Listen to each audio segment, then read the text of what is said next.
श्री स्वामी समर्थ. जय जय स्वामी समर्थ. स्वामींचं नाव घेऊन मी ह्या व्हिडिओला सुरुवात करते. पौषपुत्रदा एकादशी 21 जानेवारी 2024 रोजी आहे. आपत्य नसलेल्या जोडप्यांना किंवा स्त्रियांना गर्भधारणेमध्ये अडचणी येत असतील त्यांनी ह्या व्रताला आवर्जून करावे. त्याचबरोबर विधिविधानपूर्वक श्री हरी विष्णू आणि माता लक्ष्मीची पूजा करावी. पुत्रदा एकादशीचे व्रत आपत्य प्राप्तीसाठी अत्यंत लाभदायक आहे. पौष पुत्रदा एकादशीचे व्रत करणाऱ्यांनी या दिवशी कथेचं पठण किंवा श्रवण नक्की करावं. त्यानंतरच हे जे व्रत आहे ते पूर्ण मानलं जातं. आणि म्हणूनच जर अशा विशेष तिथीला आपण काही विशेष उपाय केले तर त्यामुळे आपल्या जीवनामध्ये असणारे सर्व अडचणी, सर्व संकट ही दूर होण्यामध्ये मदत ही मिळत असते. आणि उद्या आहे पुत्रदा एकादशी आणि पुत्रदा एकादशीसाठी प्रत्येक आईने आपल्या मुलांसाठी केळीच्या झाडाला ही एक वस्तू अर्पण करायची आहे. त्यामुळे आपल्या मुलांची, आपल्या पतीची, आपल्या घराची भरभरून अशी प्रगती होणार. त्याबद्दल सविस्तर माहिती मी तुम्हाला या व्हिडिओमध्ये देणार आहे, तर व्हिडिओ पूर्ण पहा. आणि जर तुम्ही माझ्या चॅनलवर नवीन असतील तर चॅनलला सबस्क्राईब करा आणि शेजारी बेल आयकॉन सुद्धा प्रेस करा, जेणेकरून तुम्हाला माझ्या नवनवीन व्हिडिओचं नोटिफिकेशन हे मिळत राहील. हिंदू पंचांगानुसार महिन्याच्या दोन्ही पक्षात कृष्ण पक्ष आणि शुक्ल पक्षातील 11व्या दिवशी एकादशी म्हणून साजरी केली जाते. पुत्रदा एकादशी वर्षातून 2 वेळा येते. त्यातील पहिली पौष महिन्यात आणि दुसरी श्रावण महिन्यात येते. पौष महिन्यातील शुक्ल पक्षात येणारी एकादशी पौष पुत्रदा एकादशी म्हणून साजरी केली जाते. पौष पुत्रदा एकादशी 20 जानेवारी 2024 शनिवारी रात्री 7:26 सुरू होईल आणि एकादशी समाप्ती 21 जानेवारी 2024 रोजी रविवारी म्हणजे रात्री 7:26 समाप्त होणार आहे. उदय तिथीनुसार 21 तारखेला पुत्रदा एकादशीचे व्रत केले जाईल. पुत्रदा एकादशीच्या दिवशी सकाळी सूर्योदयापूर्वी उठून स्नान करून स्वच्छ वस्त्र परिधान करावे. या दिवशी गंगा स्नान करण्याचे नियम आहे. स्नानानंतर व्रताचे संकल्प करावे व भगवान श्री हरी विष्णूंची विधिविधानपूर्वक पूजा करायची आहे. पंचोपचार विधींनी भगवान श्री हरी विष्णूंची पूजा करून त्यांना धूप, दीप, फुले, अक्षता, कुंकू फुलांच्या माळा आणि नैवेद्य अर्पण करावा. आणि पूजेनंतर पुत्रदा एकादशीची व्रताची कथा पठण किंवा श्रवण करायची. त्याचबरोबर जर आपण काही विशेष उपाय केले तर त्यामुळे आपल्या जीवनामध्ये असणारे सर्व संकट, सर्व अडचणी, सर्व दारिद्र्य हे दूर होण्यामध्ये मदत ही मिळत असते.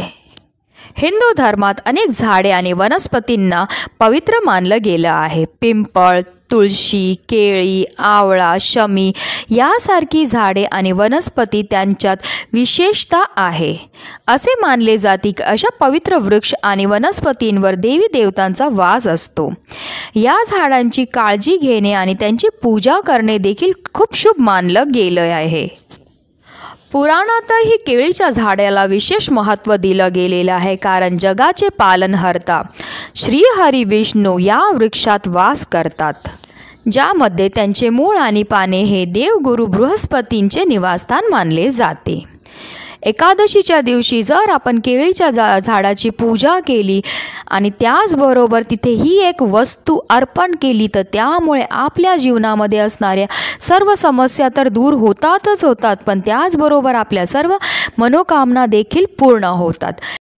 जर खूप कष्ट करून ही गरिबी घर सोडायचे नाव घेत नसेल तर केळीच्या झाडाचा उपाय तुमचा कायापलट करू शकतो. यासाठी केळीच्या झाडाची मुळे आपल्याला घरी घेऊन यायची आहेत. अगदी छोटंसं मूळ जरी तुम्ही घरी घेऊन आले तरीही चालणार आहे. आणि ते घरी आणल्यानंतर जे आहे त्या मुळाला आपल्याला गंगाजलने स्वच्छ धुवून घ्यायचं आहे. जर आपल्याकडे गंगाजल नसेल तर स्वच्छ पाणी घ्या आणि त्याने जे आहे हे मूळ आपल्याला व्यवस्थित धुवून घ्यायचं आहे. धुवून घेतल्यानंतर त्याला स्वच्छ आपल्याला पुसून घ्यायचं आणि त्यावर जे आपल्याला पिवळा धागा बांधायचा. आता पिवळा धागा कसा बांधायचा तर तुम्ही एखादा पांढरा कॉटनचा जो दोरा असतो तो घ्यायचा आहे आणि आपल्याला हळदीचा थोडासा लेपसारखा तयार करायचा आहे आणि त्या धाग्याला आपल्याला त्या पिवळ्या हळदीमध्ये जे आपल्याला बुडवायचं आहे. आणि हा आपला पिवळा धागा जो आहे तो तयार होऊन जाणार, कारण हळद देखील श्रीहरी विष्णूंना अतिशय प्रिय आहे. आणि त्यानंतर हा पिवळा धागा जो आहे त्या मुळाला आपल्याला बांधायचा आहे. नंतर घरामध्ये ज्या ठिकाणी आपण पैसे ठेवतो किंवा आपली तिजोरी असेल तर त्याच्यात ठेवा किंवा आपलं जे कपाट असेल त्याच्यामध्ये ठेवा. त्या मुळाला आपल्याला त्याच्यामध्ये व्यवस्थित सांभाळून ठेवून द्यायचं आहे. असं केल्यामुळे जे आपल्या धनामध्ये नेहमी वाढ होत असते. आलेली लक्ष्मी आपल्या घरामध्ये स्थिर राहते. नक्की करून पहा. तुमच्या जीवनामध्ये पैसे संबंधित जेवढ्या पण अडचणी आहेत त्या हमखास दूर ह्या होतीलच होतील. त्याचबरोबर आपल्याला जे आहे केळीच्या झाडाची विशेष पूजा करायची. म्हणजे आपल्याला काय करायचे, सकाळीच तुम्हाला जे आहे स्नान झाल्यानंतर पिवळे वस्त्र परिधान करायचे आहेत. कारण असं म्हटलं जातं आपण पिवळे वस्त्र परिधान करून जर श्रीहरी विष्णूंची पूजा केली तर ती पूजा लवकर सिद्ध होते. आणि म्हणूनच जे आहे आपल्याला एकादशीच्या दिवशी पिवळे वस्त्र परिधान करायचे आहेत. आणि त्यानंतर जे आहे आपल्याला केळीच्या झाडासमोर जायचं आहे. केळीच्या झाडासमोर आपल्याला गाईच्या तुपाचा दिवा प्रज्वलित करायचा आहे. जर काही कारणास्तव तुमच्याकडे गाईचं तूप नसेल तर तुम्ही मोहरीचं तेल किंवा तुम्ही तिळाचं तेल ह्या 2 तेलांपैकी कोणत्याही तेल वापरून दिवा हा प्रज्वलित करून घ्यायचा आहे. असं केल्यामुळे जे आपल्या जीवनामध्ये असणारं सर्व दारिद्र्य हे नष्ट होण्यामध्ये मदत होते. आणि त्यानंतर आपल्याला जे आहे केळीच्या झाडासमोर बसायचं आहे.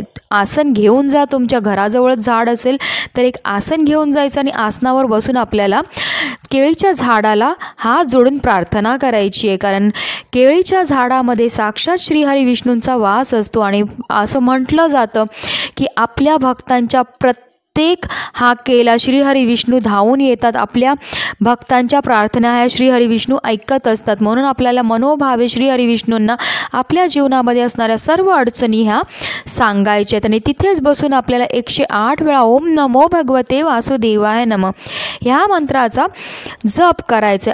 अतिशय प्रभावी असा हा उपाय तुम्ही करून तर बघा. तुमच्या जीवनामध्ये असणाऱ्या सर्व संकट आर्थिक असो, शारीरिक असो, मानसिक असो त्या दूर होतील. आणि त्याचमुळे जे तुमच्या घराची, तुमच्या मुलांची, तुमच्या पतीची भरभरून अशी प्रगती होणार आहे. फक्त ही जेव्हा सेवा तुम्ही करत असतील, ही जेव्हा पूजा तुम्ही करत असतील तेव्हा तुम्हाला काळजीही घ्यायची आहे की कोणीही तुम्हाला रोखलं नाही पाहिजे किंवा टोकलं नाही पाहिजे. ह्याची फक्त तुम्हाला काळजी घ्यायची आहे.